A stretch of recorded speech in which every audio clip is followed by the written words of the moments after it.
So, a fresh new week has arrived, and here on this channel, that means one thing and one thing only. Every weekend, I post an episode of this series we do called Your Take Not Mine, where I turn to you, the viewers, to give me your hottest NBA takes of the week, based on what's going on at the time, and I then choose my favorite submissions and discuss them in a video.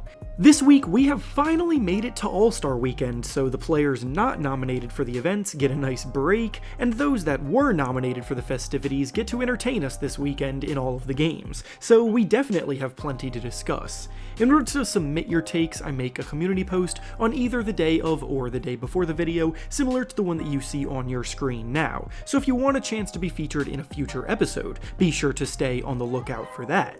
Before we start though, I want to thank PrizePicks for sponsoring today's video. PrizePicks is a skill-based, real money, daily fantasy sports game where you select 2 to 6 players and guess if they will hit more or less than their projection. And if you get it right, you can win. Plus, with their new Demons and Goblins lines, you can now win up to 100 times your original entry.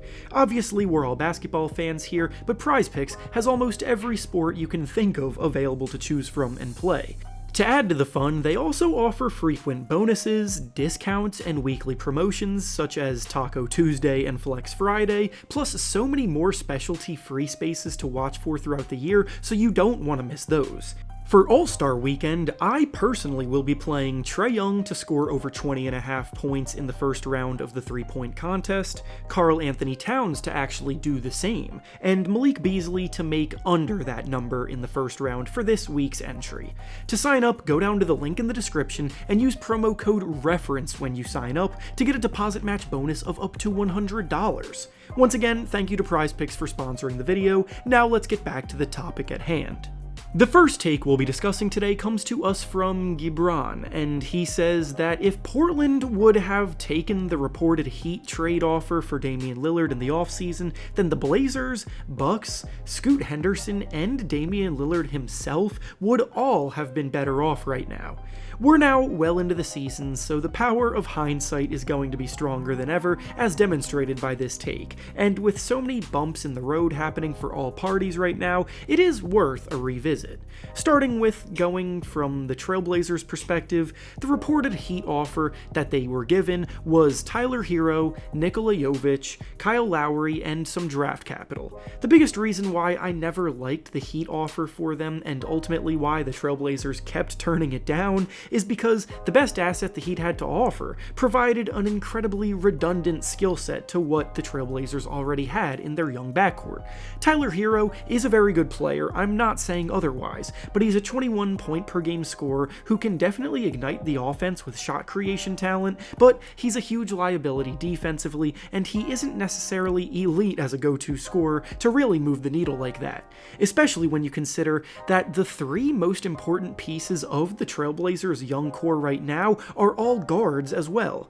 Anthony Simons is actually a more productive player than Hero individually this season in a similar role as a volume scorer who knocks down threes efficiently while struggling defensively a bit.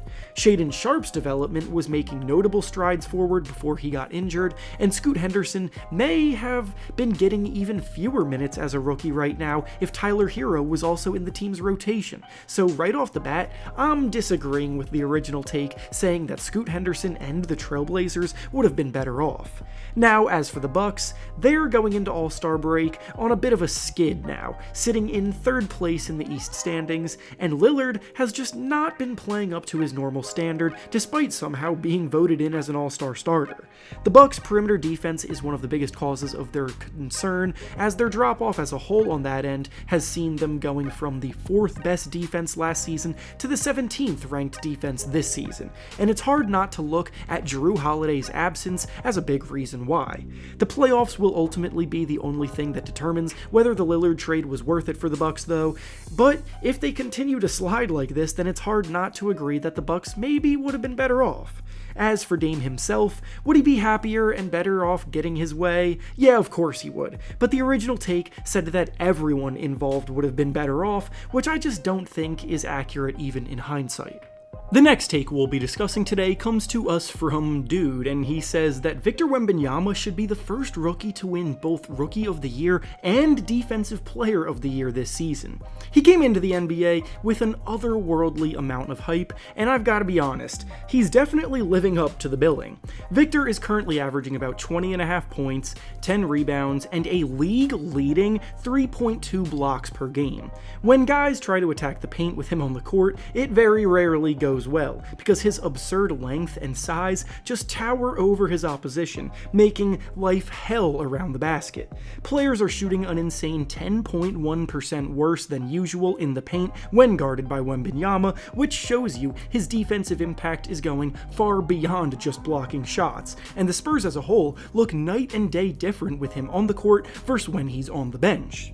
With all of that being said, though, I still can't get behind him winning the Defensive Player of the Year this year. I have zero doubts in my mind whatsoever that Wemby will go on to win this award eventually, and he very well may win it multiple times. But for now, it's very hard to justify the Defensive Player of the Year being someone anchoring the 23rd ranked team defense in the NBA. To win the award, your defensive prowess needs to be impacting team success at a level where you are the focal point of one of the best defenses in the league, and the Spurs are one of the worst.